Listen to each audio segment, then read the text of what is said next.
Saging bangod na pamatud-an nga makapaboost ini sang immunity bangod sang ginaangkon nga high concentration sang vitamin C sa pagpamahaw kun aga upod ang pagkaon sang saging makapa-kickstart ini sang aton nga immune system kag makaamlig sang aton nga lawas batok sa mga infections dala na ang pagpabakod sang antioxidant sa aton nga lawas gani wala labot sang apple mahimo man mahambal a banana a day keeps the doctor away and does your body a bunch of good.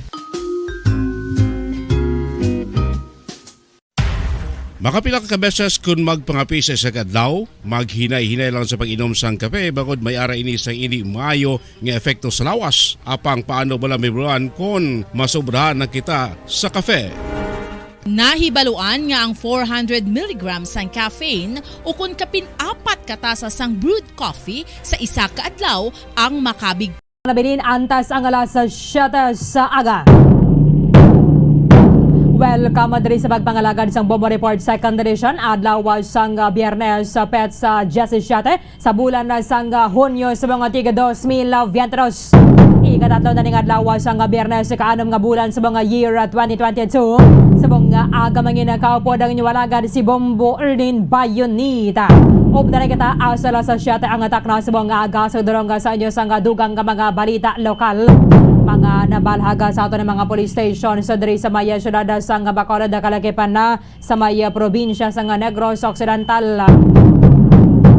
Padayon sa buong ang investigasyon sa Bago City Police Station na kon sanday sino ang ining mga sospetsado nga nag-hold up sa duha ka empleyado sa tobacco company dira sa may syudad sa Bago tinalikdan ng adlaw Banwa. I-check nato na kon pila ang nataban sa mga hold up men diri sa may duha ka mga empleyado sang isa ka kompanya nga nagabaligya sang sigarilyo. Sa piyakalinya, Bombo Gracelyn Labaton sa report. Kamin. Bombo Arlene, padayon nga ginapangita ang mga duwa ka mga person na wala makilalaan sa ginhimo sining pagpang-hold up sa duwa ka mga empleyado sang Philip Morris Fortune Tobacco Company Incorporated. Bombo Arlene, ang mga biktima mo sanday Antonio Parcon, nag-edad sa 55 kag inisyadente sang Purok 6 barangay naman sa Bacolod kag driver na siya. Samtang si Eduardo Ondoy ang nag-edad sa 46 kag residente sang Purok Moniligon barangay Sagasa, Bago City, Negros Occidental. So Babarlin, santo sa investigasyon sa atong mga kapulisan nga ining duha no ang sa Purok Canlaon, Barangay Don George, Bago City. Palapitan ini sila sang motor no nga mga suspect kag hold up kag ang nakuha sa ila Bombarlin mga cash pa ni no. May ara sang unod ang bag nga ginakaptan sang agent nga si Eduardo 40,000 pesos Bombarlin. 40. Yes, 40,000. Okay. Dason sa isa pagid ka bag nga ara Bombo Early no sa panel van, may unod nga 19,000 pesos. Okay. 19,000 pesos. 59 So, tanan. yes, lapit Bombo Early sa 60,000 no. Oo.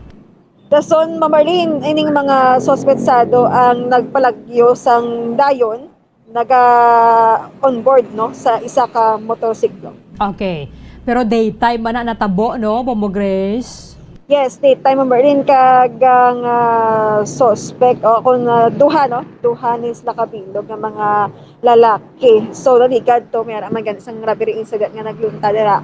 So nagdugang naman. Pero bila na yang syudad sang Bago bala nga mga empleyado ni balaw kan mga agent sa mga tobacco company abo na ang gina-hold up dira. So, dapat siguro sa mga agent maghapit sila pala sa police station antes magdiretso sa lugar nga din sa dira sila mag-collect.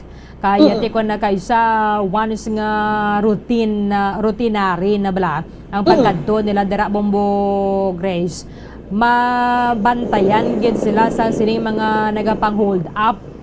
Ang mga Bombarlin, ang aral niya sa ila nakapanawag lang sila Berlin, may numero lang sa police station, but mas mayo gid siguro no sa nahambal mo nga maghapit sila permi sa police station kung diin sila padulong Berlin nga Oo. makakatrabaho sila no sa amo na nga area. Basta mo nga nga mga minulan, June, July, August, daw dira nagadamo ang ini mga insidente sang hold up. Actually kadamo na gid sa na-record sa atong mga kapulisan Member Eileen sa amo nga bulan no sang Hunyo. So kabay patani nga maanani, masolusyonan o kung madula pala ang ini klase nga mga tawo nga nagapang hold up kag may dala pang armas. Sige. Thank you, Gabe mo Grace. I-check ata na karon sa dugang investigation sang Bago City Police Station. Yes, Member Eileen. Member Eileen, ini si Bambo Grace din nga bagang nag-report para sa pamansang radyo ng Pilipinas. Consistent. Overall, number 1 sa Bacolod. Basta radyo. Boom! Madamong nga salamat kay Bobo Grace din na labaton. I-check ata na karon na dugang sa may Bago City Police Station. Kay kalabanan na gina dira mga hold up nagaluntad sa may Don Jorge Araneta sa may syudad sang Bago, and ang panugyan sa nga sa mga otoridad sa Masami dapat mag-coordinate sa police station or hindi nga siling abing ibutang mo sa isa lang gid bala kasuludlan ang kwarta. Actually mga agent ani ginatudloan ni sila sa mga paagi parang nagalapta-lapta bala sa lawas sa nilang kwarta. 2 minutos sa nabilin, antes ang alas 7 sa aga. Standby ka mo, dugay-dugay. Magasunod ang Bombo News Center Makati para sa Bombo Network News. Ano ang masaming nga rason sa pagsakit sang aton tiyan? Ang pagsakit sang aton tiyan, ang bangod sa sahi sang pagkaon nga aton masami ginakaon. Suno sa oncologist nga si Dr. Isaac David Ampil II, ang masami nga pagsakit sang tiyan ang bangod sa hyperacidity. Suno diri, ang pagsaka sang acid ang nagatuga sang pagsakit sang tiyan. Ini ang ginatumod nga sinisikmura o kung stomach ache. Ang usual nga ginatunaan sini amo ang pagkaon sa mga pagkaon nga mataas sa acid content, kaangay sang citrus fruits, kaglabaw sa tanan ang spicy food. Ang iban nga sources amo ang alcohol, coffee, kag masami ang pagpagutom. Ang stomach pain, ang bangod man kung kaisa sa ulcer kung sa diin ginadigest sang acids ang lining sang stomach. Apang agud masiguro ang gintunaan sang stomach pain, mas maayo nga magpakonsulta sa doktor. Ang pagpanipilyo ang isa sa mga pinaka-importante nga tikang. Agud mamintinar ang matinlo nga hygiene sa isa ka persona. Apang makapila-bala ka beses ini ginahimo sa isa ka adlaw. Suno sa Pilipinas, sa namang oras sa buong mundo, narito na ang Bombo Network News Morning Edition. Araw ngayon ng Biyernes, Hunyo 17, daong 2022. Sa ulo ng ating mga balita, ang Department of Interior and Local Government binigyan itong Cebu Government ng ultimatum para itama itong kanilang executive order kaugnay pa rin ng pagsusot ng face mask. Ilang detalye naman sa magiging inaugurasyon isinapubliko ni Vice President-elect Sara Duterte Carpio. Mapasada raw na mga PUVs na bawasan sa gitna ng mga sunod-sunod na oil price hikes. Mga nurse naman sa mga pribadong ospital ang magkukulang kapag sumipa ang kaso ng COVID-19. Si Pangulong Rodrigo Duterte iginawad na po itong Order of National Artists sa 8 personalidad kagabi sa Malacanang.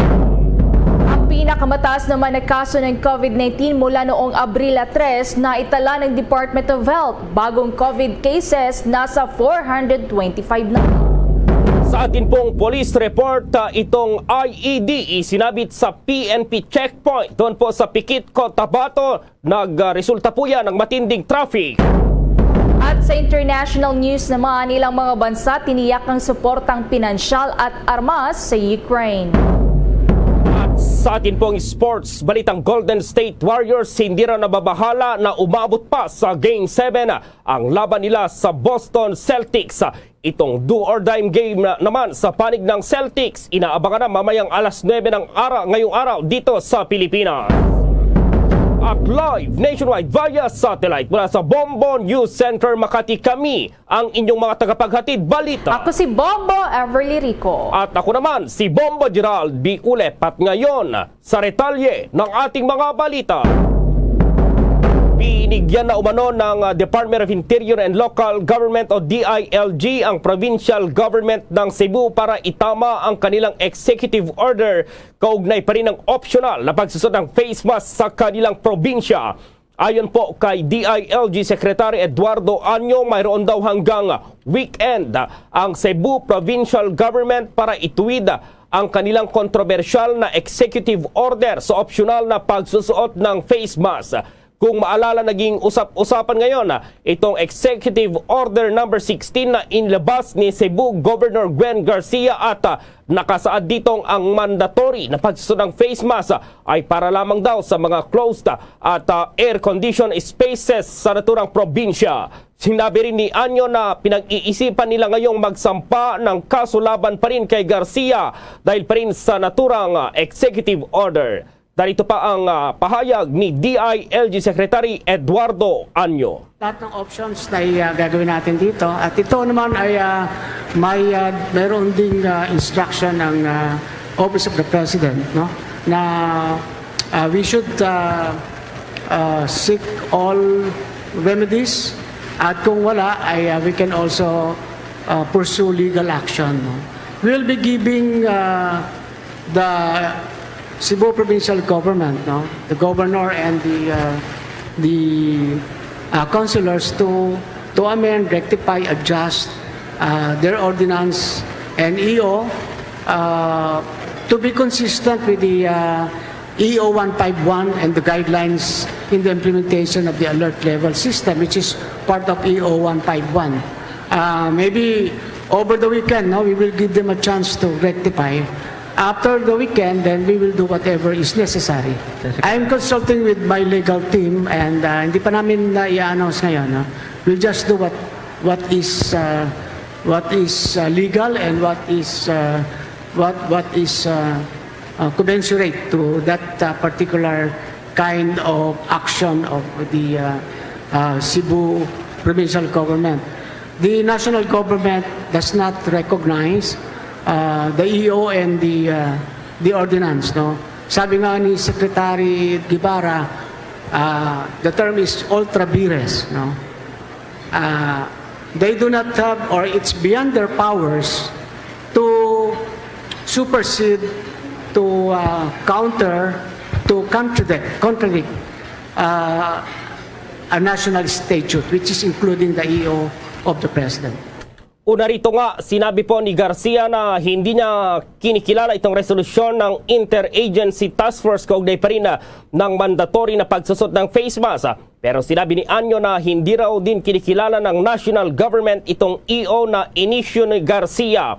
Iginit ni Anyo na ang pagsusot ng face mask sa Cebu ay nananatiling mandatory dahil pa rin sa pangamba at banta ng pagkalat ng COVID-19. Pwede naman raw gawing pilot testing ang optional na pagsusuot ng face mask sa probinsya ng Cebu. Ito ang naging pahayag ni Justice Secretary Minardo Guevara kaugnay ng mainit pa ring issue ng optional na pagsusuot ng face mask sa Cebu kasunod ng executive order na inilabas ni Cebu Governor Gwendolyn Garcia. Sinabi ni Guevara na pwede itong gawin basta't mayroon lamang daw koordinasyon ang Cebu Governor sa Interagency Task Force. Una nang sinabi ni Guevara na hindi naman kailangang banggain ng executive order na ito nang inilabas ng probinsya ng Cebu ang kasalukuyang executive order na pirmado mismo ni Pangulong Rodrigo Duterte. Kaugnay niya, narito ang naging pahayag ni Department of Justice Secretary Minardo Guevara.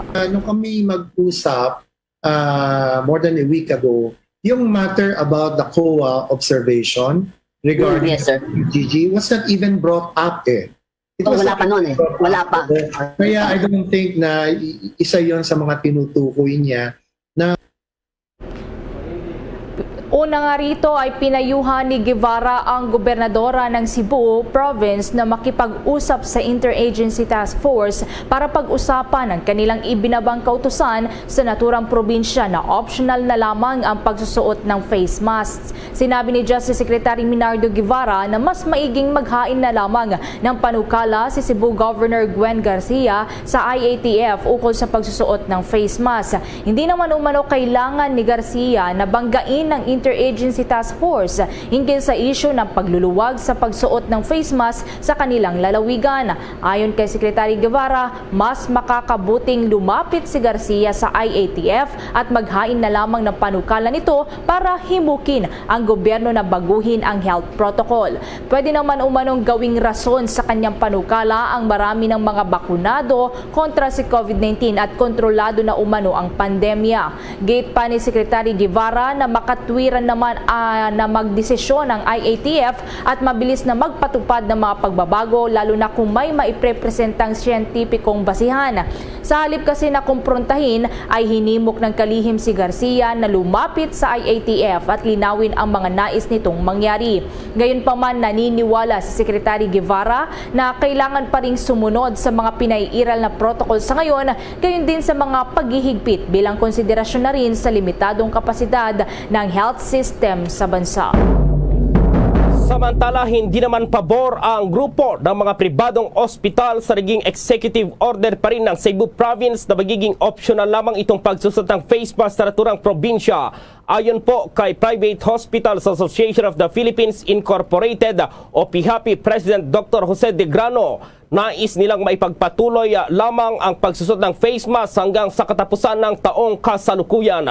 Iginit po ni De Grano ang kahalagahan ng pagsusot ng face mask para mapigilan itong pagkalat ng COVID-19 dito sa bansa. Anya, wala naman daw problema sa pagsusot ng face mask dahil nasanay na rin naman dito ang mga tao dahil 2 taon na itong pandemya. Kaugnay niya, narito pa ang paliwanag ni PHAPI President Dr. Jose De Grano. Ang importante po sa amin for the medical community is siguro yung implementation po ng ating minimum health protocols po. Especially po right now na siguro ang kailangan natin na ipagpatuloy ay yung pag-wear po ng mask. I think that's a very important barrier po yan, ano, para at least magkaroon tayo ng protection sa different infections, ano? Hindi lang po sa COVID to, no? Dahil mataas nga po ang infection, especially ngayong third quarter ng mga viral diseases. Ito pong pag-wear natin ng mask ay additional protection po ito. Hindi lang po pang COVID, para din po sa ibang sakit. Tuloy po natin kung kami nga po, siguro kahit hanggang until end of the year, palagi ko wala naman magiging problema na mag-wear tayo ng mask. At palagi ko yung added protection na po yan ay mas maganda po kaysa sa yung risk na ating haharapin kung sakaling mag-alis tayo ng Una rito sa panayam ng Bombo Radio Philippines kay Department of Health Secretary Francisco Duque III, sinabi nitong malaking tulong itong pagsusot ng face mask hindi lamang nga sa COVID-19 kundi pati na rin sa iba't ibang sakit. Iginit nitong dapat sundin ang itinakda ng Interagency Task Force kaugnay ng pagsusot ng face mask. Narito naman ang tinig ni DOH Secretary Francisco Duque III. Alam namin na ang mandato sa ilalim ng ating Pangulong Duterte na siya naman ang may supervision sa lahat ng mga local chief executives, no, ay ang kanyang pag-uutos na ipagpatuloy ang pagsusuot ng mandatory mask kahit na sa labas, no. Hindi lang optional, kung hindi talagang kailangan isuot dahil yan na nga uumpisa na naman na tumaas ang mga kaso. Alam mo naman yan, di ba? Sa NCR, lalong-lalo na. At hindi magtatagal, baka sumunod na rin yung mga ibang syudad, o mga lungsod.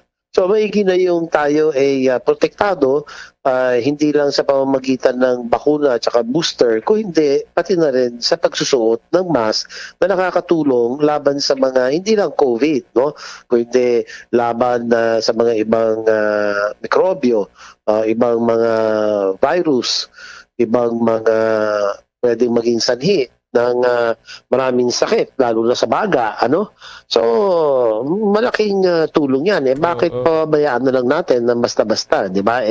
Malaking halaga. Pero sinabi rin ni Duque na kailangan ng tanggapin ng ating mga kababayan na nandyan na po ang banta ng COVID sa araw-araw nating pamumuhay. Woo! Iba na talaga ang panahon ngayon mga kabombo matinding init na biglang may manakanakang pag-ulan ay lagot kang bata ka. Mabuti na lang at may Immunomax food supplement. Ang Immunomax ay gawa sa CM glucan na nagmula pa sa Switzerland. Ito ay available in capsule for adults and syrup para naman sa mga bata. Also in 40 variant mula sa aming studio o kahit nasaan ka pa. Magandang balita talaga ang Immunomax. Mahalagang paalala, ang Immunomax at Immunomax Forte ay hindi gamot at hindi dapat gamitin panggamot sa anumang uri ng sakit. Samantala, inilabas na po ni Vice President-elect Inday Sara Duterte ang detalye ng kanyang magiging inaugurasyon. Ayon po sa susunod na magiging ikalawang Pangulo na pili niya si Supreme Court Associate Justice Ramon Hernando na mag-administer ng kanyang oath-taking dahil dati niya itong naging professor sa San Beda. Matagal na rin anya niyang kaibigan si Justice Hernando at ang asawa nito. Bagong Biblia na iniregalo sa kanya ang gagamitin sa kanyang panunumpa. Itong University of Mindanao Alumni Choralang aawit ng National Anthem ng Pilipinas dahil naman sa simbolo anya na nito ang Davao at ang Mindanao.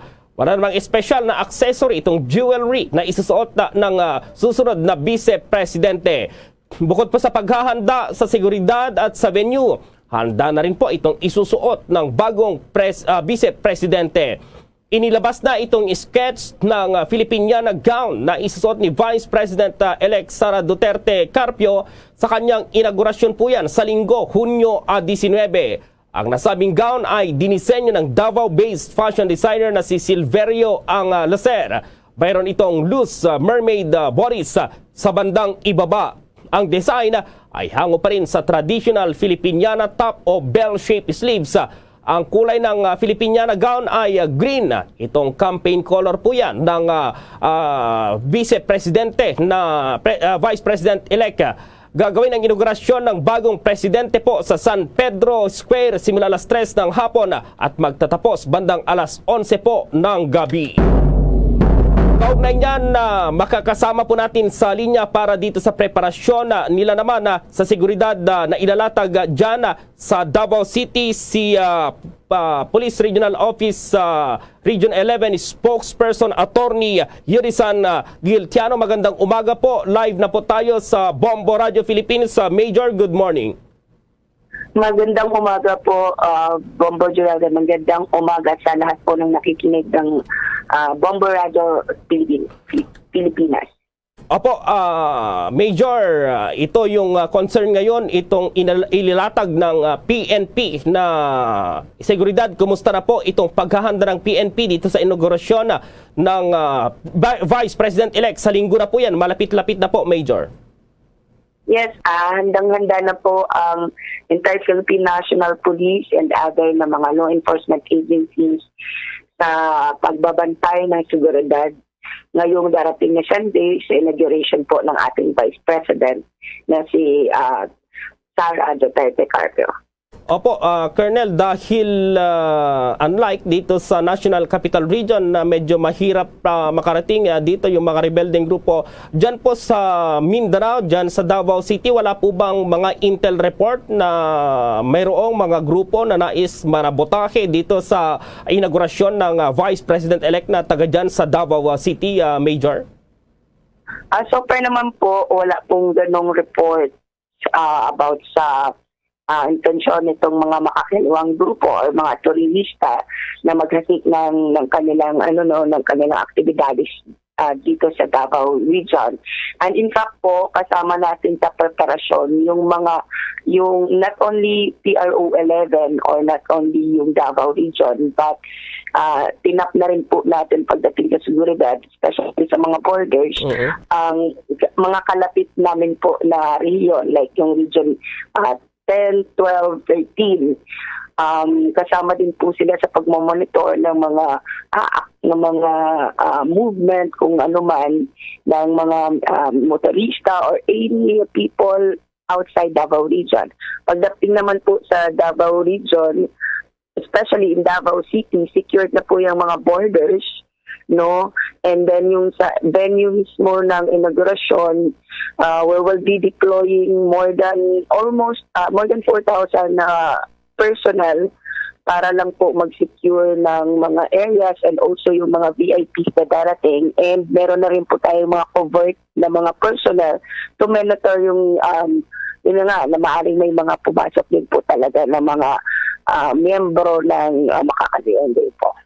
Opo, Major Gilciano, dahil ito may mga lumabas na report na kumpirmadong dadalo ang Pangulong Rodrigo Duterte. So, ang nandyan ay Pangulo ng Republika ng Pilipinas sa Sunday, maging itong Vice President-elect. So, dahil dalawang opisyal, itong Pangulo ng ating bansa at magiging Vice President yung nandyan, wala bang karagdagang pwersa ng PNP yung ide-deploy dyan? Sapat na po ba yung mahigit 4,000 mga pulis na ide-deploy po dyan na Major?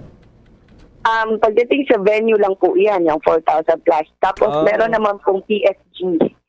Meron naman pong PSG na nakasecure din kanila President Duterte, no? So bukod po dahil. And also, no, may mga iba pa po tayong mga personal na naka-standby. And may mga regional mobile force po tayo naka-standby anytime po kung may mga insidente man. But sa ngayon po, yung 4,000 na yan is only sa perimeter ng mga venues po yan. So, enough po ang ating human resource, and that only PNP po ang nagabantay dito. Mayroon din po tayo from the AFP and other na mga law enforcement agencies na tinap din po natin. Opo, Colonel or Major Gilciano, ang aking partner si Bomba Everly, may katanungan din po. Bomba Ever, go ahead. Yes, Major, doon po ba sa paggaganap pa ng inaugurasyon ni President-elect Sara Duterte, ay papayagan po ba yung mga magpoprotesta kung sakali po? Yes, inaalaw natin yan, pero sa designated na mga lang po, area kung saan pwedeng magprotesta. And of course, walang instruction na mag-aresto ng mga protesters, no, unless they violate meron silang violation of law, no. Pero pagdating sa protesta lang ng kanilang mga hinaing or whatsoever, they're allowed sa Freedom Park. Okay po. So yung mga magtutungo dyan sa Davao City, sa araw po ba ng linggo may mga isasarang mga lansangan po dyan at may mga rerouting po ba para alam na rin ng mga kababayan natin at yung mga gustong bumisita dyan po sa Davao City? Yes, doon sa may parameter ng venue in San Pedro Square, may mga rooms na po na closed doon, no. And sa June 19, talagang close na yan, kaya dinidiscourage po natin kung may mga transaction ang mga kababayan na ay yung mga kababayan natin coming from outside Davao region at may transaction sa Davao City, na siguro dinidiscourage namin yung pagpunta sa araw na yan kasi sobrang baka ma-inconvenient sila dahil talagang maghihigpit po sa pagpasok sa Davao City. Opo, and Major, lastly, dahil dito nga sa inaugurasyon na magaganap dito sa Manila, yung inaugurasyon ni President-elect Ferdinand Bongbong Marcos, sinasabing translasyon style yung magiging style ng inaugurasyon. Ibig sabihin po yan, kapag translasyon po kasi dito ay mayroong mga signal jammers sa paligid ng venue. Diyan po ba sa Davao, ganito rin po ba yung isasagawa para dito sa seguridad ng mga VIPs, maging ng Pangulong Duterte at yung kanyang anak na itong isasagawang inaugurasyon po dyan na Major? Sorry, I didn't get the question. Anong merong...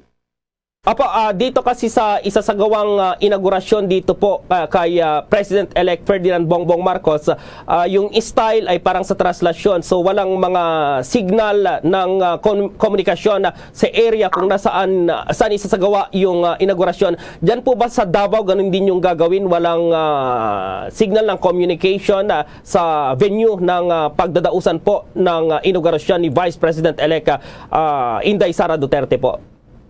As to the signal of communication, hindi pa siya kasama doon sa kinonsider natin na sure, but there were so many measures. Like for example, sa pagpasok po, hindi kasi siya sa pagpasok kung pupunta ang mga tao doon sa venue, meron lang tayong access point na doon sila papasok. And then pag i-request sila mag-move temporary ay mag-move ng mask nila just for identification sa CCTV pagpasok, but after that i-wear din nila. Then hindi sila allowed to bring backpacks and jackets. Yes, and no fly zone sa ibig sabihin walang zone na papalit pa rin sa venue. And yun na nga, pinagbabawal of course yung pagdala ng mga alcoholic drinks, lalo na yung illegal drugs and any pointed object. And yun nga po, medyo maghihigpit tayo, magkakaroon po ng frisking sa pagpasok po sa venue. Okay, with that, maraming salamat po sa oras na ibinigay nyo dito sa Bombo Radio Philippines. Mensahe nyo na lang po siguro, Major Giltiano, sa ating mga kabayan, lalong-lalo dyan sa Davao City ngayong papalapit na itong inaugurasyon ni Vice President-elect Sara Duterte Carpio.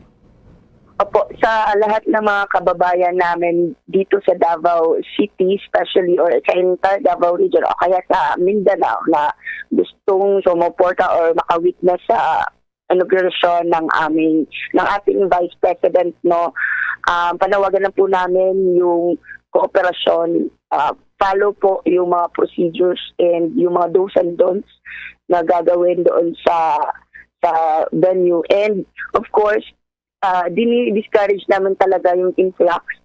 Hanggat maaari, show your support na lang on social media or TV for their security and convenience na rin po. Thank you. Maraming salamat po. Ayan po si Police Major Attorney Yudisan Gulciano, ang tagapagsalita ng Police Regional Office Region 11. Samantala naman, aminado ang Interagency Council for Traffic na nabawasan ang mga pumapasadang pampublikong sasakyan sa gitna ng nararanasang pagtaas sa presyo ng produktong petrolyo. Sinabi ni IAC Chief Charlie Del Rosario na hindi naman nila mapipilit ang mga operator at drivers na bumiyahe. Gayunpaman, aalalahanin anya sana ng mga ito ang kaakibat na serbisyong publiko ng prangkisa na ipinagkaloob sa kanila ng pamahalaan. Binigyang diin ng opisyal na ang gobyerno naman sa pangunguna ng Land Transportation Franchising and Regulatory Board ay pilit na binabalanse ang kapakanan ng mga driver at pasahero maging ang impact ng ekonomiya ng nararanasang oil price high. Kaugnay niyan po, itong IACT ay may iniligay daw ng mga mystery riders sa mga pampublikong sasakyan. Ano po kayo itong sinasabing mystery riders na mga ito? At may buong detalye si Bombo Jovino Galang. May ilalagay ang Interagency Council on Traffic o IAC ng mga mystery riders sa iba't ibang pampaserong sasakyan sa Metro Manila para matiyak na sinusunod ng mga pasahero ang ipinapatupad na COVID-19 minimum health protocols. Sinabi ni IAC Chief Charlie Del Rosario na agad nilang sinisita ang mga pasahero na walang suot na face mask, ganun din ang hindi sumusunod sa health protocols. Pagbibilin din ito na bawal pa rin ang kumain at kumausap ng telepono habang nasa loob ng pampaserong sasakyan para maiwasan ang pagkalat at pagkahawa ng COVID-19. Kahit na pinayagan ang 100% na capacity ng mga sasakyan, ay patuloy pa rin ang kanilang pagsita, lalo na sa mga pampaserong sasakyan na nag-o-overloading. Ngayon po, tuloy-tuloy pa rin po naman yung ating patakaran, lalo na po sa panglupang sasakyan, yung public utility vehicles natin, na full seating capacity lang daw. Hindi po namin pinapayagan ang standing o yung nakatayo ng mga pasahero sa ating mga pampublikong sasakyan. Tuloy-tuloy po ang operasyon natin yan. Pinapatupad din po natin dyan yung bawal po ang kumakain sa loob ng bus, ganun na rin po paggamit ng mga cellphones, at ganun na rin po dapat laging naka-face mask. At sinisigurado po natin na itong mga pamantayan na ito ay napapatupad po. Araw-araw po nandyan ho tayo sa lansangan upang ito ay patupad. Kasama po natin dyan ang opisina ng Land Transportation Office, LTO, Highway Patrol Group, ganoon na rin po ang MMDA at saka mga local government units. Hindi naman ito ikinaila na bumaba ang bilang ng mga pampaserong sasakyan dito sa Metro Manila na pumapasada dahil na rin sa pagtaas ng presyo ng langis sa bansa. Ako'y naniniwala po na dapat po ay tignan po at balansihin sa pang-ekonomiya na kadahilanan at gano'n na rin po sa health issues. Hindi po natin basta-basta pwedeng sabihin hindi dapat or dapat. Ang tinitignan po natin dyan, meron po tayong mga eksperto na makakapagsabi niyan. At kung ano po ang hihilingin sa atin, yun po ang ating ipapatupad. Ito po ang standard natin. Ito po ang ipapatupad natin. Agad-agaran po nating ipapatupad yan. Hindi po natin lalagyan ng kadahilanan na hindi kayang ipatupad. Ipapatupad po natin kung ano po ang kautusan. Meron tayong tinatawag na mystery riders. Hindi naman po sa lahat ng pampublikong sasakyan meron tayong mystery riders. Meron po, statistika po, dito po sa Commonwealth, kasama po natin ang LTO. Alam niyo po yung mga kasamahan natin sa IAC, meron pong mga na-deputize yan. Yan ang pinapakita natin ngayon, yung EDSA busway po. Bawat istasyon po dyan may IAC yan. Kasama natin ang Philippine Coast Guard po dyan na nagbabantay. Kami po yung umaakyat dun sa bus, sinecheck po natin yung mga alituntunin. Nag-uulat para sa Pambansang Radyo ng Pilipinas, Bombo Juvino Galang, Basta Radyo, Bombo! Sa iba pang mga balita, dumepensa ang COMELEC matapos na batikusin ng grupong kontradaya ang mabilis na pag-aproba ng poll body sa nominasyon ni dating Commissioner Rowena Guanzon bilang substitute sa mga naunang nominees ng P3PWD party list. Ayon kay COMELEC spokesman Attorney Rex Laudianco, dumaan sa masusing evaluation ng Law Department ang rekomendasyon at authentication ng mga dokumentong inihain ng party list. Dumaan din niya ito sa deliberasyon ng COMELEC Anbank. Nilinaw din ni Laudianco na ginagarantiyahan nito ng Party List Act at naging consistent naman anya ang COMELEC sa mga katulad na desisyon. Una nang inaprubahan ng komisyon ang sabay-sabay na pagbibitiw ng 5 nominado ng P3PWD Party List. Inaprubahan din ng COMELEC ang substitution ni Guanzon at ng 4 na iba pa dahil isang pwesto lamang ang nakuha sa Kongreso ng nasabing party list at si Guanzon nga lamang ang makakaupo sa Kamara. Samantala, todo naman ang panawagan ni Assistant Minority Leader at ACT Teachers Party List Representative Franz Castro na ipatigil itong dagdag na kontribusyon sa premium ng Philippine Health Insurance Corporation o PhilHealth sa kabila ng implementasyon o yung pagpapatupad nito ngayong buwan ng Hunyo. Ayon po kay Castro, marami sa mga guro ay aabot lamang sa 5,000 ang net take-home pay. At kung ikakaltas pa itong dagdag na premium sa state health insurer, ay nakakaapekto na ito sa iba pang binabayarang utang at pang-araw-araw na pangailangan po ng mga guro. Pangamba pa ng teacher itong mambabatas ay mababaon sa utang ang mga guro dahil sa domino effect ng premium hike sa mga bayarin. Pagpasok ng 19th Congress ay ihahain muli ng Makabayan Bloc ang panukalang suspensyon sa PhilHealth premium hike at umaasang ipaprayoridad ng Kamara. Ipinagmalaki naman ngayon ni Justice Secretary Minardo Guevara na nakapagtala ang Pilipinas ng pinakamaraming prosecutors sa bansa sa ilalim yan ng kasalukuyang administrasyon ni Pangulong Rodrigo Duterte. Isa umano itong significant progress sa pagtugon sa kakulangan ng mga kwalipikadong prosecutors at judges sa bansa. Sinabi pa ng kalihim na mayroon pa raw mga appointments ang naipadala sa Malacanang pero baka hindi raw ito maaksyonan ng palasyo.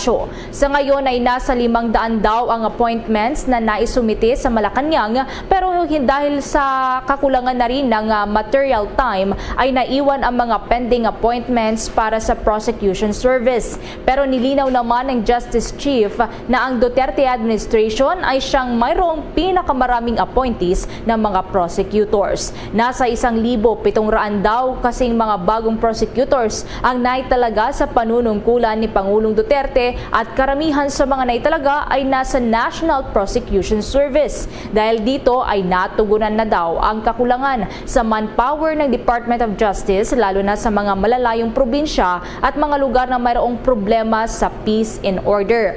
Umaasa naman si Guevara na makukumpleto ng papasok na administrasyon ni President-elect Ferdinand Bongbong Marcos Jr. ang mga pending pa na appointments. Para naman sa judiciary, sinabi ni Guevara na ang appointment ng mga hukom na at large ay welcome development para sa justice system ng bansa. Kaugnay niya, narito pang tinig ni Justice Secretary Minardo Guevara. But to the credit of the President, during his time, pinakamaraming appointments ang nangyari sa National Prosecution Service. He appointed at least 1,700 new prosecutors. Kaya na-address yung aming kakulangan sa manpower, especially doon sa mga remote provinces, no? At saka doon sa mga areas na medyo scary, so to speak, no? Kasi may peace and order problem. Hindi pa kaming kulang, and we're hoping that the incoming president will be able to complete yung natitira naming pending appointments. Sa judiciary, I think hindi na rin masyadong mabigat ang problema kasi they created this judges at large, no? So itong mga judges at large na to can be deployed anywhere na kailangan ng action by judges, no? Na wala pang permanent na assignment, wala pang permanently na naka-assign. Kaya itong mga judges at large ay isang very good concept ng Supreme Court para they can deploy kung saan talaga kailangan. Tinig po yan ni Justice Secretary Minardo Guevara. Samantala, nakahanda pa rin umano itong mga private hospitals na tumanggap ng mga pasyente ng COVID-19 sakaling sumipa na naman itong kaso sa mga susunod na buwan. Ayon kay Private Hospitals Association of the Philippines, so PHAPI President Dr. Jose De Grano, kaya pa naman ng mga private hospitals na mag-accommodate ng pasyente sa ngayon. Sa kasalukuyan daw ay marami pa rin ang mga non-COVID cases ang mga naa-admit sa mga pribadong ospital na kailangan nilang pagtuunan din ng pansin. Pero aminado naman si De Grano na malaking problema nila sa ngayon ang kakulangan ng mga nurses na magsisilbi sa mga COVID patients kung dadami na naman ito at itong mga maa-admit po sa mga private hospitals. Una nang sinabi ng PHAPI President na marami raw sa mga nurses sa pribadong sektor ang nagsialisan na at nagtungo sa ibayong dagat dahil na rin sa mas magandang oportunidad doon. Narito pa ang tinig ni PHAPI President Dr. Jose De Grano. We are always ready for the COVID cases. Hindi naman po sinara itong mga ating mga COVID areas. Ano po? Nandun pa rin mga kama. We are prepared to admit these patients. Magiging problem lang po natin is kung magkaroon tayo ng marami talagang cases and then magkulang ang ating healthcare workers, especially the nurses. Ano? Yun po ang pwede nating magkaroon ng limitasyon. Ano po? Kung magkukulang ang ating mga nurses, then that's the only problem na napuforesee namin na limitasyon po ng aming ospital. Certain point siguro na talagang wala na kaming naibigay ng mga nurses, that's the only time na siguro tatanggip na lang kami at sasabihin namin na puno na ang aming mga hospitals. But then, yun naman po, nagsishift lang naman po yan from COVID areas or non-COVID areas, bigla namin sishift ang mga ating mga healthcare workers to the COVID areas just in case talagang dumami po ang cases natin ng COVID. Yan po si PHAPI President Dr. Jose De Grano. Dumako pa tayo sa karagdagang balita. Si DILG Secretary Anyo sinabihan si Cebu Governor Garcia na kahit wala na sila sa pwesto hanggang sa Setyembre ng kasalukuyang taon ay kailangan pa rin sundin ng minimum public health standards. Kaugnay niyan, may nakalap na balita si Bombo Anali Soberano. Binueltahan ni Department of Interior and Local Government Secretary Eduardo Año si Cebu Governor Gwendolyn Garcia matapos umanong sabihin ng gobernador na 2 linggo na lang ang mga nakaupong pambansang opisyal at mas mahalaga sa kanya ang kapakanan ng kanyang constituents sa pag-alis ng mandatory face mask requirements sa Cebu. Ayon kay Anyo, na sila pa rin ang nakapwesto ngayon kaya tungkulin pa rin nila na ipatupad ang batas kaugnay ng mandatory na pagsusuot ng face mask. Paliwanag ng kalihim, kahit 2 linggo na lang sila sa pwesto ay hindi ito dahilan para hindi nasundin ang batas. Paalala ng kalihim sa gobernadora, ang state of calamity dahil sa pandemya ay tatagal pa hanggang September ng taong ito. Alinsunod sa Executive Order 1218 at kailangan pa rin sundin ang minimum public health standards. Dagdag pa ng ni Anyo, mali ang sinasabi ni Governor Gwen Garcia na para sa kapakanan ng kanyang mga botante ang pag-alis sa mandatory face mask requirement dahil mas malalagay pa sa panganib ang kanilang kalusugan kung hindi magsusuot ng face mask. Pinaalalahanan ni Anyo ang mga mamamayan ng Cebu na sumunod sa utos ng Pangulo ukol sa mandatory ng pagsusuot ng face mask. Diit pa ng kalihim, malinaw ang sinabi ng Pangulo na kailangan pa rin magsuot ng face mask sa mga pampublikong lugar dahil hindi pa rin tapos ang COVID-19 pandemic sa bansa. Bili ni Anyo sa mga mamamayan, kapag may ibang utos na sumasalungat sa sinasabi ng Pangulo, huwag malito at huwag itong sundin.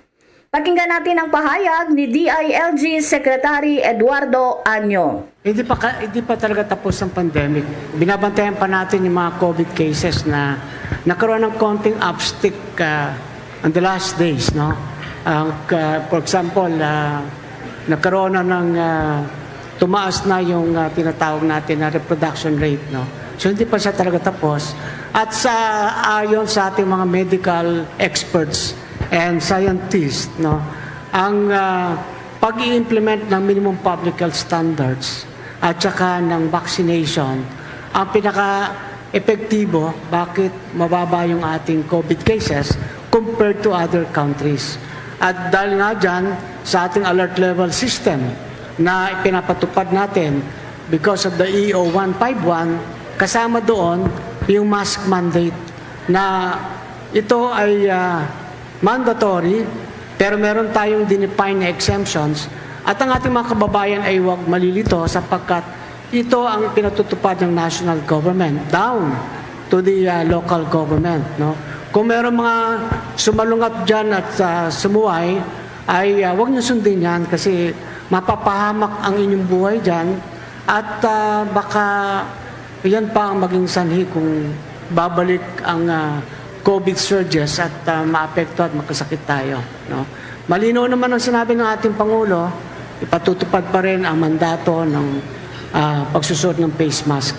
So isa lang naman yung ating Pangulo, isa rin nating gobyerno, yun lang naman dapat ang matutupad. Bombo Anali Montaño Soberano nag-uulat para sa Pambansang Radyo ng Pilipinas. Basta Radio, Bombo! Ang Pangulong Duterte iginawad na itong Order of National Artists sa 8 personalidad kagabi sa Malacanang at yung pinakamataas po na kaso ng COVID-19 since April po yan na itala ng Department of Health. At mayroon po tayong update mamaya dahil mayroon pong improvised explosive device na isinabit sa PNP checkpoint doon po sa Cotabato. Ang detalye ng mga balitang yan, abangan! Dunkin Delivery po! Dunkin Delivery po! Dunkin Delivery po! Dunkin Delivery po! Yes, may Dunkin Coffee! May Dunkin Coffee! May Dunkin Coffee! May Dunkin Coffee! Ganyan ang Dunkin Day Coffee Box! 4 cups agad of signature Dunkin Hot or Iced Coffee, Hot Choco or Hot Choco Java in 1 grab-and-go carton. Bukas, Choco Java naman! Choco Java naman! Choco Java naman! Choco Java naman! Para 4 cups agad, Dunkin Day Coffee Box! June 18 is Dunkin Day. Visit any Dunkin store and celebrate the kid in you. At ngayon, sa pagpapatuloy ng iba pang pangunahing mga balita. Duda si Trade Secretary Ramon Lopez na ibabalik sa mas mahigpit na Alert Level 2 ang Metro Manila sa kabila ng muling pagtaas ng kaso ng COVID-19 sa rehiyon. Ayon kay Lopez, kailangan nang mapanatili ang pagbangon ng ekonomiya ng Pilipinas kaya malabong ilagay pa ng Interagency Task Force ang Alert Level 2 dito sa National Capital Region. Ipinunto pa ng kalihim na natutunan na ng mga otoridad na hindi dapat mauwi sa escalation ng alert level ang mild COVID-19 cases at mababang intensive care unit utilization rate.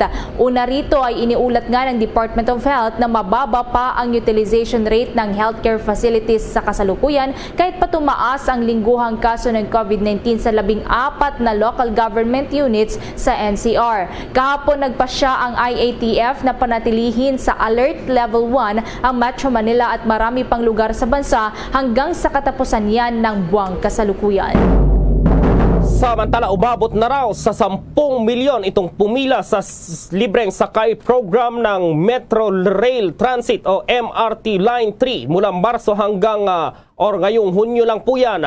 Sa update ng MRT 3 na sa mahigit 5 milyon ang sumakay mula Hunyo 1 hanggang 15. At ito'y kumpara sa mahigit 8 million ridership noong March 28 hanggang April 30 at mahigit 9 million naman mula May 1 hanggang May 31. Kung maalala, ilang beses ding nakapagtala ang MR3 ng highest single-day ridership ngayong buwan. Ang pinakamataas na naitala ay noong Hunyo 10 na mayroong 381,814 na pasahero po yan sa isang araw na lamang. Mula nang isagawa ang libreng sakay ng MRT3 ay mayroon na pong kabuang 23 million mahigit ang nag-avail dito mula nang magsimula ang programa noong buwan ng Marso. Inilunsad nga ito naturang programa kasabay ng kaarawan ni Pangulong Rodrigo Duterte noong Marso 28. Ang Pangulong Duterte naman iginawad itong Order of National Artist dito sa 8 personalidad kagabi doon po sa Malacanang. At nandoon si Bombo Raymond Tinasa. Bombo Gerald, Bombo Eber, kagabi ay merong ngang tayong mga inabangan na mga aktibidad. Si Pangulong Duterte dito mismo sa Palasyo ng Malacanang. At kabilang nga dyan, Bombo Gerald, yung formal na conferment o paggawad ni Pangulong Duterte ng Order of National Artists para sa 8 personalidad at kaugnay sa tatawag na Philippine Culture and Arts. At ito ay sinagawa sa isang seremonya sa Rizal Hall sa mismong palasyo ng Malacanang. At kabilang nga dyan sa mga tumanggap ng Order of National Artists ay itong sina Agnes Locsin, National Artist for Dance, Salvacion Lim Higgins, at ito ay National Artist for Design, Marilu Diaz Abaya, National Artist for Film and Broadcast, Ricardo Ricky Lee, National Artist for Film and Broadcast and Arts. At itong si Nora Honor o kilala rin bilang Nora Villamayor, National Artist for Film and Broadcast Arts. Bagamat hindi siya nakadalo at tumanggap ng parangal para kay La Honor ay yung kanyang mga anak na sina Matet de Leon at kabilang din itong ginawaran itong si Gemino Abad, National Artist for Literature, Fides Cuyugan Asensio, National Artist for Music, at Antonio Tony Mabesa, National Artist for Theater. At itong mga anunsyo ng National Artist ay sa magitan ng Proclamation number 1390 na nilagdaan ni Pangulong Duterte noong June 10, 2022. So sila yung 8 na mga personalidad na kinilala bilang national artist sa Philippine Culture and Arts, Bombo Gerald. At yun, ito na yung ikalawang pagkakataon si Pangulong Duterte ang naggawad ng kumbaga second batch na ito sa kanyang termino ng Order of National Artists. At samantala, maliban dyan, Bombo Gerald ay nagbigay din o nag-confer si Pangulong Duterte ng Presidential Award sa ilang miyembro ng gabinete.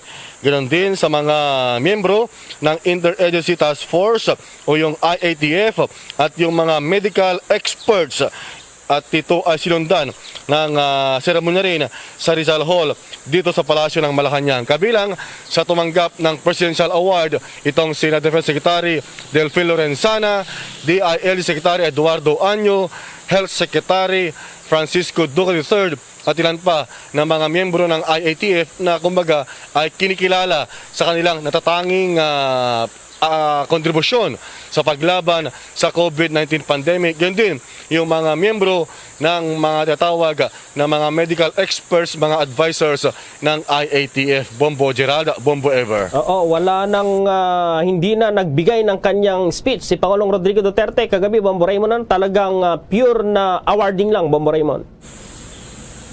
That's right, Bombo Gerald. Inabangan nga natin na meron siyang, kumbaga, conferment address o speech. Pero hindi na inilabas ng RTBM dahil nga ito ay close ceremony o closed door ceremony dito sa Palasyo ng Malacanang, Bombo Gerald. At talagang, kumbaga, na marami yung mga kakilala, kaibigan at na mga, kumbaga, ay nakakasama natin sa industriya ng showbiz, sa culture and arts ang dumalo kagabi para sa saksihan yung naturang conferment ng Order of National Artists. So, malaki-laki hindi lang basta medalya yung ibinigay o igagawad sa magitan ng Proclamation number 1390 para sa mga national artist, Bombo Gerald. Meron niyang kaakibat na kumbaga cash, gayon din yung mga scholarship para sa mga naulila, mga naiwan ng mga naturang mga national artist, lalo na yung mga namayapa na gaya ni Marilo Diaz-Abaya. Kilalang direktor yan nung pelikulang Brutal at nung pelikulang Rizal na kung saan ay pinagbidahan ni Cesar Montano, Bombo Gerald. At itong si Nora Honor, baka nakalimutan na natin mga kababayan, siya yung kumbaga pinakakilala na nagkampiyon sa tawag ng tanghalan sa pagkanta. Gayon din sa kanyang performance sa yung kanyang pelikula na Bombo Gerald. Bombo Gerald. Bombo Raymond, dahil since yung report mo semi-showbiz, unahin natin yung chikahan dito kay Nora Honor. Bakit hindi siya nakadalo, Bombo Raymond? At naalala ko itong si Nora Honor dati, itong artistang si Nora Honor nung panahon ni Pangulong Noynoy Aquino ay hindi ito nakapasok na maging national artist dahil dito sa issue sa drugs, Bombo Raymond. Medyo naalala ko yun dati noong napabilang din siya dito sa mga nominees para dyan sa naturang prestigiosong award, Bombo Raymond. That's right, Bombo Gerald. Naging controversial si La Honor dahil di umano ay kanyang pagiging pagkalulong sa illegal na droga noon. Kaya kumbaga natanggal yung pangalan na inirekomenda ng NCCA, yung National Culture and Arts. Gayon din yung ating Film Development Academy of the Philippines. At ito, bago ko makalimutan, Bombo Gerald, para background lamang din sa ating mga kababayan, itong si Nora Honor, na kilala bilang Nora Cabaltera Villamor sa tunay na buhay, ay kabilang sa kanyang maging performance yung Himala. Ganoon din, siya rin yung nagbida yung sa ating kababayan na si Flor Contemplacion na kumbaga kung hindi ko magkamali ay kauna-unahang OFW na binitay sa bansang Singapore. Maalala ko pa yung kanyang pamusong linya, yung My Brother is Not a Pig.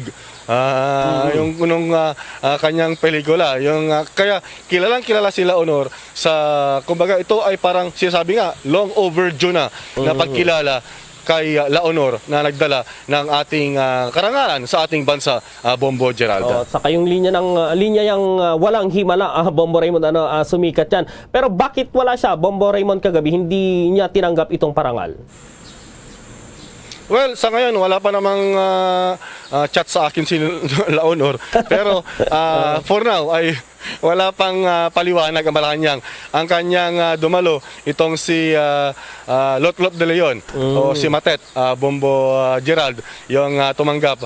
At yung kanyang si Munching, yung kanyang anak din na si Munching, Bombo Gerald, yung tumanggap sa parangal para sa kanilang ina, Bombo Gerald. Actually ay kumbaga ay sa ngayon hindi pa mapaliwanag. Baka naman for any reason, baka nasa abroad, check natin, baka nasa labas ng bansa itong si Laonor Bombo Geralda. Okay, tama na yung kismisan, Bombo Raymond, regarding dito. At ang Pangulong Rodrigo Duterte pala, Bombo Raymond, mayroon ba siyang lakad ngayon sa kabukas dahil ang sinasabi dito sa mga lumabas na report na dadalo talaga siya dito sa inaugurasyon ng kanyang anak na si Vice President-elect Sara Duterte doon sa Davao mismo, Bombo Raymond. Well, sa ngayong araw, Bombo Gerald, I expect na meron pa siyang dadaluhan na public engagement. So talagang inaasahan natin na sasagarin ni Pangulong Duterte yung kanyang schedule bago matapos ng termino sa June 30. At tama ka rin dyan, meron ng initial na schedule ang Malacanang kaugnay sa attendance ng Pangulo sa inaugurasyon ng kanyang anak bilang bagong vice-presidente ng ating bansa sa Davao City sa June 19 o dating na kanyang oath-taking ceremony, Bombo Gerald. At we expect din talaga, gaya ng tanong mo kanina, yung influx ng mga bisita sa Davao City dahil ang impormasyon natin, itong si incoming at President-elect Bongbong Marcos ay dadalo rin sa saksi sa oath-taking ang impormasyon natin so far. Kaya nga nung last time na nasa Davao City tayo ay talagang ngayon pa lamang ay lumalabas na marami na yung booking at maraming mga hotels na yung fully booked dahil syempre yung entourage pa lamang ng Pangulo at ng entourage ng incoming President ay tiyak na magkakapunuan. So talagang yung security nightmare ay inaasahan natin dyan sa Davao City. Pero as of now ay for confirming pa lamang ng ating nakuhang impormasyon ng pagdalo ni Bongbong Marcos sa oath-taking ceremony ni BP-elect Sara Duterte Carpio, Bombo Gerald. Oo, maidagdag ko na lang, Bombo Raymond, dahil kagabi pala napanood ko itong si Pangulong Duterte din ay inalayan siya ng isang drone show at nakalagay doon yung Happy Father's Day, saka nagpasalamat din dito sa kanyang serbisyo nga sa ating bayan, Bombo Raymond. So talagang sa Sunday, kasabay pa talaga ng Father's Day itong isasagawang event doon sa Davao City, Bombo Raymond. Very timely. Kaya talagang tiba-tiba. Kaya kitang-kita na naman yung mga, alam mo na, yung mga business establishment, mga mall, mga kainan para sa Father's o Dad's Day treat, Bombo Gerald. So tama, timing talaga dahil sasaksihan bilang ama ni Pangulong Duterte yung panunumpa ng kanyang anak bilang bagong vice-presidente ng ating bansa, Bombo Geralda. With that, maraming salamat, Bombo Raymond. Okay, live mula pa rin sa Palasyo ng Malacanang, Bombo Raymond Tinaza nag-uulat para sa pambansang radyo ng Pilipinas, Basta Radyo, Bombo! Bombo Police Report! Update tayo dito, mayroon daw IED, itong improvised explosive device isinabit sa PNP checkpoint doon sa Pikit, Cotabato. Ano kayong nangyari dito? May report si Bombo Gary Fersa. Nagdulot ng mahabang pag-aantala ng daloy ng trapiko at takot ng mga residente sa iniwang bomba sa PNP checkpoint sa probinsya ng Cotabato. Ayon kay Pikit Chief of Police Major Maxim Peralta na nakatanggap sila ng tawag sa isang plastic sandubag na isinabit sa tarpaulin sa PNP checkpoint ng Regional Mobile Force Battalion sa Sitio Mahad, Barangay Port Pikit, Cotabato. Agad isinara ang National Highway para sa seguridad ng mga commuters at mamamayan ng bayan. Naantala ang daloy ng trapiko sa National Highway ng mahigit isang oras nang magresponde mga kasapi ng Explosive Ordnance Disposal Team ng PNP at Philippine Army ay kusang pinasabog ang bomba. Ang IED ay gawa sa isang peraso ng remote frequency, 9 volts battery, Christmas light, plastic container, pulbura at mga pako.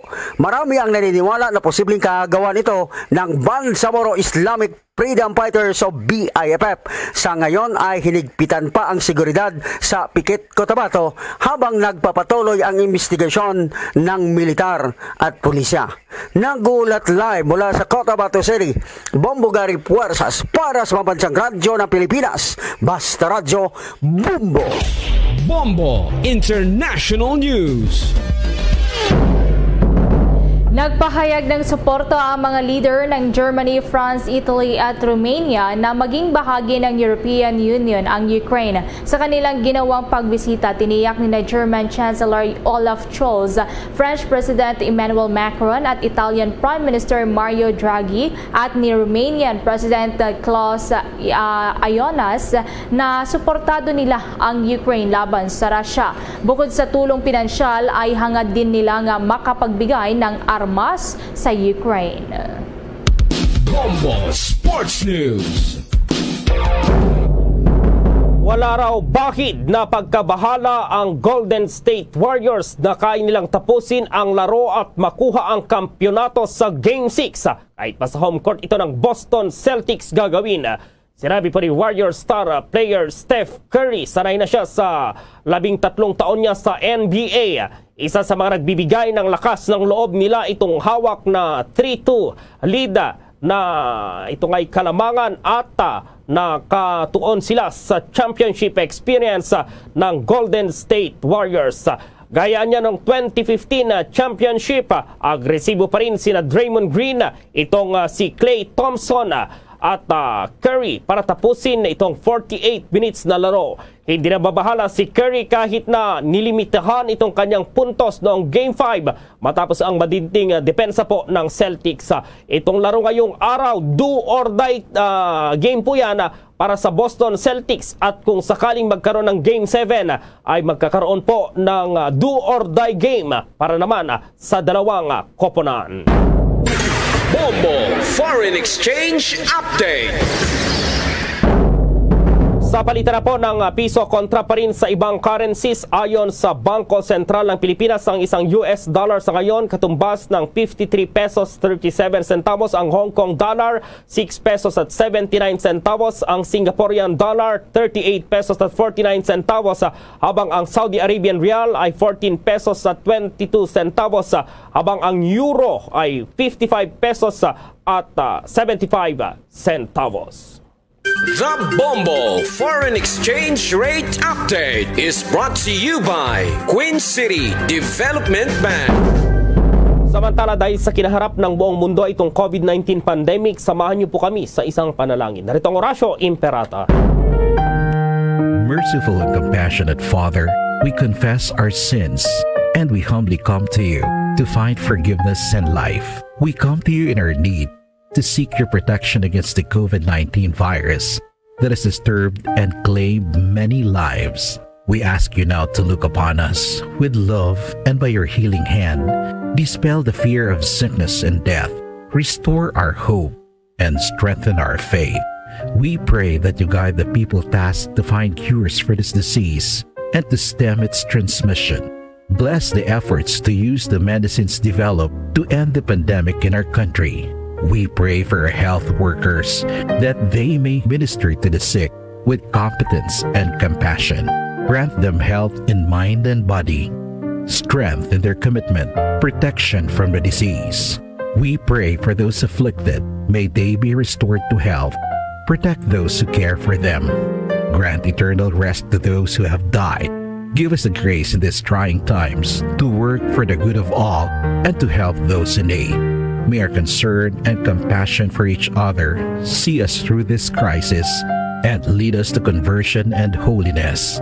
Grant all these through our Lord Jesus Christ, your Son, who lives and reigns with you in the unity of the Holy Spirit, God, forever and ever. Amen. We fly to your protection, O Holy Mother of God. Do not despise our petition in our necessities, but deliver us always from all dangers. O glorious and blessed Virgin. Amen. Our Lady, health of the sick, pray for us. Saint Joseph, pray for us. Saint Raphael the Archangel, pray for us. San Roque, pray for us. San Lorenzo Ruiz, pray for us. San Pedro Calungsod, pray for us. Luzon, Visayas at Mindanao maging sa buong mundo, yan ang kabuuan ng Bombo Network News Morning Edition. At live nationwide via satellite mula sa Bombo News Center Makati, kami ang inyong markasamang naghatid ng mga balita. Ako si Bombo Everly Rico. At ako naman si Bombo Gerald B. Ulet para sa Pambansang Radyo ng Pilipinas, Basta Radio Bombo! Radyo Bacolod. Number 1! Basta Radio Bombo! 2 minutos na nakaligad sa taknang alas 8 sa aga. Welcome diri sa pagpangalagad sa palatunturan Bombohanay Big Time. Adlaw